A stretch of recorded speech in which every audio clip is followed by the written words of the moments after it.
Ingin mendapatkan kumpulan lengkap seputar Tanya Jawab bersama Buya Yahya? Dapatkan segera buku Buya Yahya Menjawab. Berisikan kumpulan Tanya Jawab seputar problematika umat yang dikemas secara jelas, lugas, dan ringkas.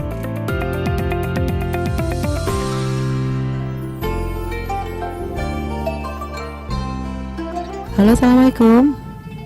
Halo, Assalamualaikum Buya dan Umi. Waalaikumsalam warahmatullahi wabarakatuh. Baik, dengan siapa di mana? Saya dari hamba Allah di Jogja.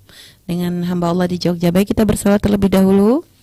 Ya, Allahumma shalli ala sayyidina Muhammad wa ala ali sayyidina Muhammad. Allahumma sholli wa sallim wa barik alaihi wa ala alihi washabbihi. Baik, silakan langsung bertanya kepada Bu ya. Ya, izin bertanya Bu ya. Misalnya ini di luar corona ya Bu ya. Misalnya ada seorang istri yang dari kecil, dari sebelum menikah sudah terbiasa sholat di masjid dengan orang tuanya. Nah, ketika menikah, si istri itu mengajak suaminya untuk berjamaah di masjid, tapi suaminya nggak mau. Kemudian si istri meminta untuk berjamaah di rumah dengan suaminya, tapi si suami juga tidak mau. Jadi suaminya itu minta ya udah sholat sendiri dulu. Nah, apabila si istri minta izin untuk sudah saya ke masjid saja sendiri, dan suaminya sudah mengizinkan. Nah, apakah tindakan si istri itu masih salah atau bagaimana? Masjidnya jauh atau tidak? Bagaimana Bu ya? Masjidnya berdekatan atau bertetangga atau jauh atau bagaimana? Masjidnya di belakang rumah. Dekat sekali. Ya. Dan alasan suami tidak mau? Membawa apa? Alasan istri nggak mau membawa istri kenapa? Sang suami tidak begitu menceritakan kenapa nggak mau, tapi mungkin karena belum lancar gitu doa bacaannya gitu ya. Enggak. Kenapa suami juga tidak membawa Anda ke masjid? Maaf Bu ya, kurang jelas. Kenapa suami tidak mau membawa nemeni istrinya ke masjid juga nggak mau? Kenapa? Suaranya maaf ya. Kenapa sang suami juga tidak mau? Kalau jadi imam di masjid di rumah nggak bisa, tapi kenapa juga suaminya istri yang mau ikut ke masjid nggak boleh? Kalau istri ke masjid boleh dia, enggak. Tapi kalau mengajak suaminya tidak mau. Kenapa itu yang saya tanyakan? Sama-sama masjidnya sebelah. Alasannya saya juga kurang tahu. Mengajak suami ke masjid nggak mau suaminya. Jadi gini Bu ya, jadi ini diajak oleh suaminya, istri mengajak suami ke masjid, suami menolak Bu ya. Makanya, tapi kalau kenapa suaminya menolak bawa ke masjid? Wong sama-sama mengizinkan sendiri boleh, kenapa ngajak kok nggak boleh? Itu kan yang aneh. Ngajak. Nggak disebut alasannya Bu. Ya makanya itulah yang perlu ditanyakan apa. Nah, saya paham. Saya akan mencermati. Karena istri pergi ke masjid sendiri boleh. Kenapa di saat barengan sama suami jadi nggak boleh? Nah, paham saya kan? Ya, Bu ya. Jadi kalau tadi setelah tadi kemungkinan kalau kata si istri itu karena bacaan suami tidak bagus. Kalau sholat di rumah, iya dia jadi imam dia nggak mau. Ya, karena suaminya. Tapi dia mau ikut ke masjid sama suami juga nggak boleh. Tapi di saat izin sendiri jadi boleh. Kan sama-sama masjid bang, masjid di belakang rumah. Itu loh. Itu suami nggak mau Bu ya, bukan nggak boleh Bu ya. Jadi nggak mau diajak ke masjid sama istri.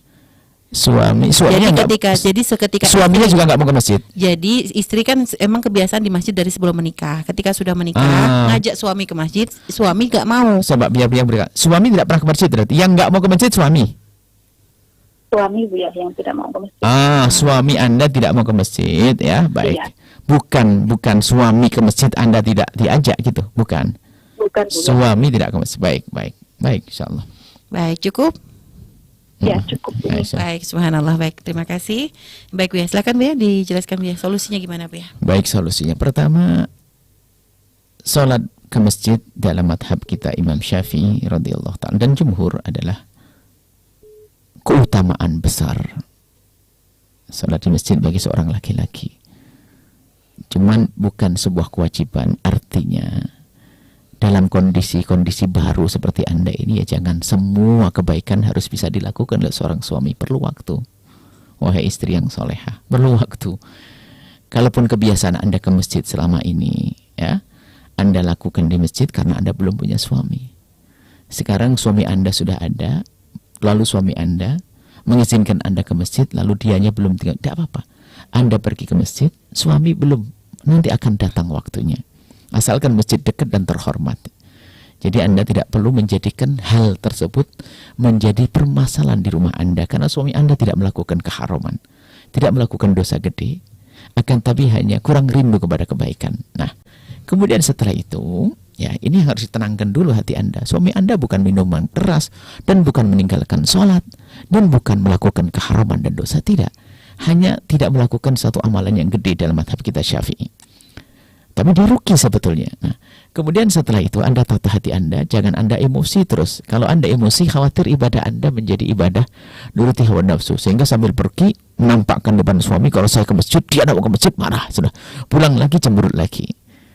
Berlaku juga yang demikian ini terjadi pada wanita-wanita yang ahli tahajud. Setelah menikah, suaminya dibangunin tahajud susah, lalu marah-marah. Tidak wajib melakukan tahajud. Itu kemuliaan, pelan-pelan kalau membawa orang dalam kebaikan.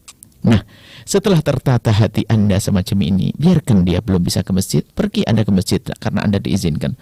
Pulang pergi tidak apa-apa. Baru setelah itu, bersama kedekatan yang Anda bangun, kemesraan yang Anda bangun, bersama berjalannya waktu, maka nanti akan ketemu apa yang Anda inginkan itu.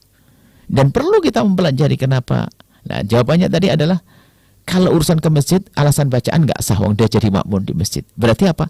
Mungkin dia belum biasa ke masjid. Karena apa? Ini sebagian orang punya pengakuan, merasa malu. Kok biasa-biasanya? Kok aneh? Kok tumbennya? Kok apa itu bahasa kita? Kok bahasa Jawanya kok dengarin? Kok misalnya gimana? Kok tumben-tumbennya? Orang pada ngomong gitu. Kadang malu itu.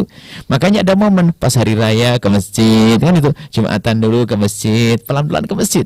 Itu kalau urusannya ke masjid. Ada pun urusan jadi imam di rumah Anda, perlu waktu karena mungkin dia memang bacaannya nggak benar. Makanya bawa ke majelis ilmu agar ngerti ternyata menjadi imam tidak susah. Intinya adalah Anda perlahan dan pelan-pelan tanpa harus dengan emosi. Kalau emosi berarti Anda menjalankan ibadah dengan hawa nafsu sehingga menjadikan sebab Anda merasa lebih baik dari suami. Sehingga di saat suami tidak bisa melakukan kebaikan seperti yang Anda lakukan, langsung Anda anggap sebagai laki-laki jelek. Itu adalah kesalahan. Jadi yang lembut, yang baik. Masya Allah. Perlahan nanti akan sampai. Nanti akan terlihat bahwasanya suami istri berangkat bersama, melakukan sholat di masjid, kemudian juga ibadah, kalau tidak di rumah juga sholat berjamaah, ngaji bersama. Masya Allah, indah. Dan Anda harus tahu, kalaupun tahu kemampuan suami, kalau ternyata suami tidak mampu, nggak perlu direndahkan. Kita menemukan seorang wanita yang solehah dan dia alimah.